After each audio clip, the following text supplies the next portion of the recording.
আমাদের আজকের পাঠ ষষ্ঠ শ্রেণীর ভূগোল বইয়ের প্রথম অধ্যায় তথা আকাশে ভরা সূর্যতারা। প্রিয় ছাত্রছাত্রীরা, তোমরা নিজেদের পাঠ্যপুস্তকটি খোলো আর মন দিয়ে পড়া শুনতে থাকো। আশা করছি খুবই ভালো লাগবে। দেখো, আমি তোমাদের কাছে তুলে ধরব এই পাঠ্যপুস্তকের মধ্যে যে তথ্যগুলি খুবই গুরুত্বপূর্ণ, যেখান থেকে তোমাদের পরীক্ষায় প্রশ্ন উত্তর আসার সম্ভাবনা প্রবল, আর যেগুলো তোমাদের জানা অতি অবশ্যই দরকার। দেখো, মহাবিশ্ব। আচ্ছা, এই মহাবিশ্বের সম্পর্কে আমরা পৃথিবীর মানুষেরা খুব সামান্যই জেনেছি। দেখো, এখানে উল্লেখ রয়েছে, এক আধুনিক মত অনুযায়ী মহাবিশ্বের সমস্ত পদার্থ একটা বালির কণার থেকেও ছোট অবস্থায় ছিল। প্রায় 14 কোটি বছর আগে তার প্রসারণ শুরু হয়। প্রচুর তাপ আর অকল্পনীয় শক্তি ছড়িয়ে পড়ে। সেই সঙ্গে প্রচুর ধূলিকণা ও গ্যাসের মহাজাগতিক মেঘ সৃষ্টি হয়। কোটি কোটি বছর ধরে এই ধুলোর মেঘ গ্যাস থেকে তৈরি হয় অসংখ্য নীহারিকা, ছায়াপথ, নক্ষত্র, গ্রহ, উপগ্রহ, ধূমকেতু, উল্কা প্রভৃতি। মহাবিশ্বের সব কিছুই চলমান অবস্থায় আছে এবং ক্রমাগত একে অপরের থেকে দূরে সরে যাচ্ছে। সীমাহীন মহাবিশ্ব ঠিক কত দূর বিস্তৃত তা মানুষের কল্পনার বাইরে। এখানে দেখো, আমরা যদি তারা ভরা রাতের আকাশ দেখি, পর্যবেক্ষণ করি, হাজার হাজার বছর আগেও মানুষ চাঁদ, সূর্য, তারা, ছায়াপথ, ধূমকেতু, উল্কা পর্যবেক্ষণ করে তাদের সম্পর্কে জানবার চেষ্টা করত।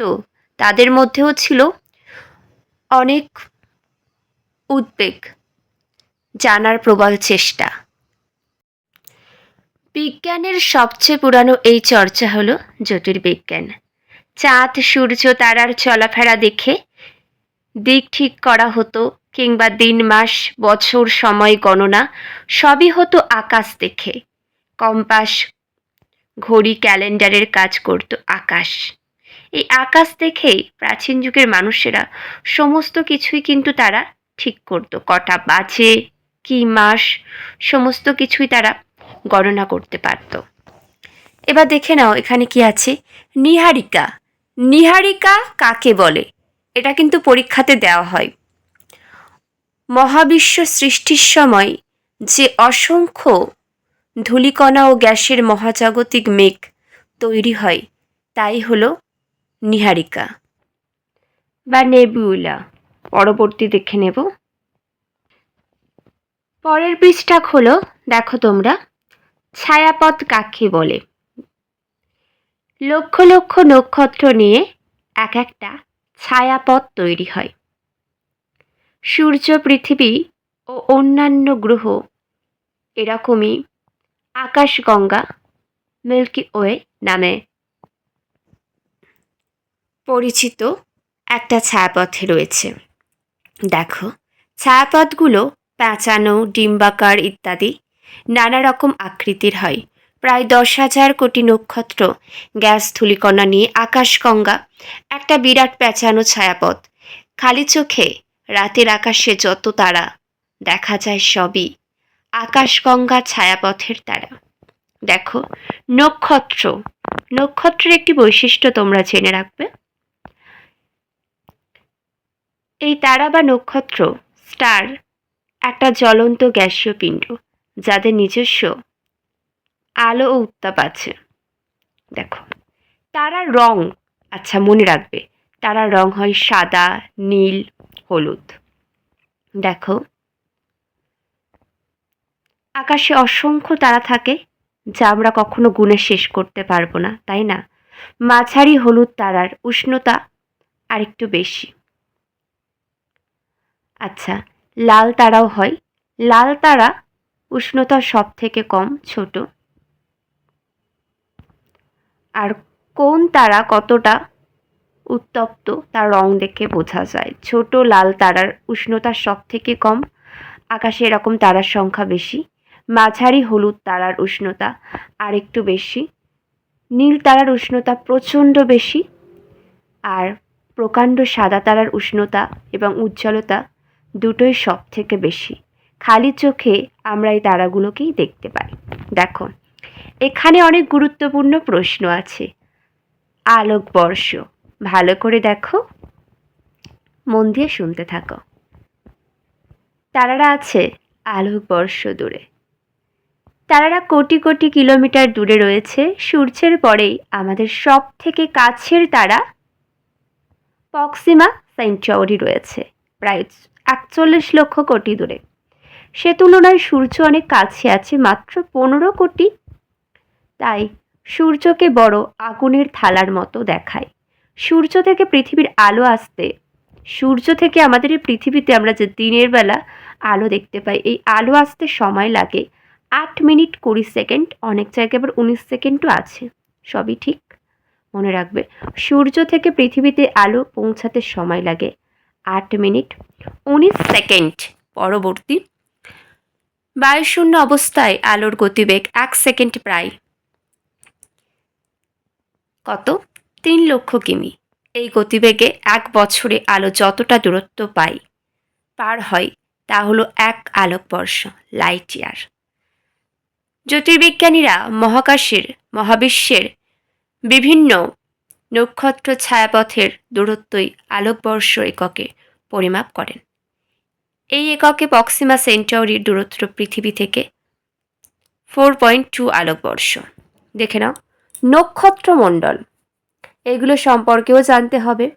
নক্ষত্রমণ্ডল, কাছাকাছি থাকা তারাগুলোকে কাল্পনিকভাবে যোগ করলে বিভিন্ন আকৃতি তৈরি হয়। তোমরা দেখেছো রাতের আকাশে দিকে তাকিয়ে কাছাকাছি অনেক তারা দেখা যায়, যেগুলো আমরা ভালো করে লক্ষ্য করলে বিভিন্ন আকৃতি বোঝা যায় তারার দিকে তাকিয়ে। এক একটা তারার ঝাঁককে বলে নক্ষত্রমণ্ডল। এই সম্পর্কে কত রূপকথা, গল্প কাহিনী ভেবেছে মানুষ। শুনেছ নিশ্চয়ই অনেক গল্প কাহিনী মানুষের। উত্তর আকাশে 7টি উজ্জ্বল তারা, আমরা যাকে বলি সপ্তর্ষি মণ্ডল। উত্তর আকাশে যে 7টি উজ্জ্বল তারা দেখা যায়, আমরা তাকে বলি কি সপ্তর্ষি মণ্ডল। আকাশের অন্যদিকে আছে ইংরেজি এম অক্ষরের মতো ক্যাসিওপিয়া, ক্রুশ চিহ্নের মতো বকমণ্ডল, আর অপূর্ব সুন্দর নক্ষত্রপুঞ্জ। কালপুরুষকে কল্পনা করা হয়েছে পুরা কাহিনীর এক সাহসী শিকারী রূপে। আশা করতে শুনেছ এই কালপুরুষ নিয়ে কত গল্প পুরা কাহিনীতে রয়েছে, সাহসী শিকারী, তাই না? এখানে দেখো কি বলা হয়েছে, দিনের বেলা আমরা তারাদের দেখতে পাই না কেন? রাতের বেলা হলেই কেন দেখতে পাই, দিনের বেলা কেন দেখতে পাই না, এটাই প্রশ্ন। এক টুকরো কালো কাগজের মধ্যে পেন দিয়ে তোমরা গেঁথে কয়েকটি ফুটো করো। এবার কাগজটা টর্চের মুখে আটকে দাও। কাগজটাকে নিয়ে একটা টর্চের মুখে আটকে দাও। অন্ধকার ঘরের দেয়ালে টর্চের আলো ফেলে দেখো, আলোর বিন্দুগুলো তারার মতো দেখাবে। এই অবস্থায় ঘরের আলো জ্বেলে দাও, তারাগুলো তখন কি হবে? উধাও হয়ে যাবে। দেখো তারাগুলো মিটমিট করে কেন? আমাদের পৃথিবীর চারদিকে বায়ুমণ্ডল আছে। পৃথিবী থেকে বহু দূরে থাকা তারারা আলো যখন এই বায়ুস্তর পেরিয়ে আসে তখন কেঁপে যায়। পৃথিবীর বায়ুস্তরের বাইরে মহাকাশ থেকে তারাদের দেখলে স্থির আলোর বিন্দুর মতো দেখায়। তারা চেনার মজা দেখো। অমাবস্যার রাতে আমরা ছোটবেলায় অনেকে করেছি, আমি তোমাদের পড়াচ্ছি যে আমি নিজেও করেছি ছোটবেলায়। আমার নিজস্ব কিছু কথা বলি। মা আমার দিদিদের সাথে আমাদের যখন ইলেকট্রিক চলে যেত আমরা ছাদে চলে যেতাম, আর সেখানেই আমরা মাদুর বালিশ নিয়ে শুয়ে থাকতাম, গল্প পড়তাম, গল্পের বই, অনেক গল্পও করতাম, আর রাতের আকাশে তারা দেখতাম। সেই কিছু কথা এখানে উল্লেখ করা আছে। দেখো, অমাবস্যা রাতে ছাদে বা খোলা আকাশের নিচে কোথাও মাদুর পেতে বসে পড়ো। ইচ্ছে হলে বন্ধুদের বা বড়দের সঙ্গে নিতে পারো। মাথার উপরে আকাশ ভরা তারা গুণে শেষ করতে পারবে কি? খালি চোখে মাত্র ৬,০০০-এর মতো তারা দেখা যায়। ভালো করে লক্ষ্য করলে হয়তো সাদা মেঘের মতো আকাশ গঙ্গা ছায়াপথকেও দেখতে পাবে, ধ্রুবতারা আর সপ্তর্ষি মণ্ডলকেও দেখতে পাবে। উত্তর আকাশের উজ্জ্বল তারা ধ্রুবতারা। বহুকাল ধরে ধ্রুবতারা দেখেই রাত্রিবেলা নাবিকরা, অভিযাত্রীরা উত্তর দিক ঠিক করত।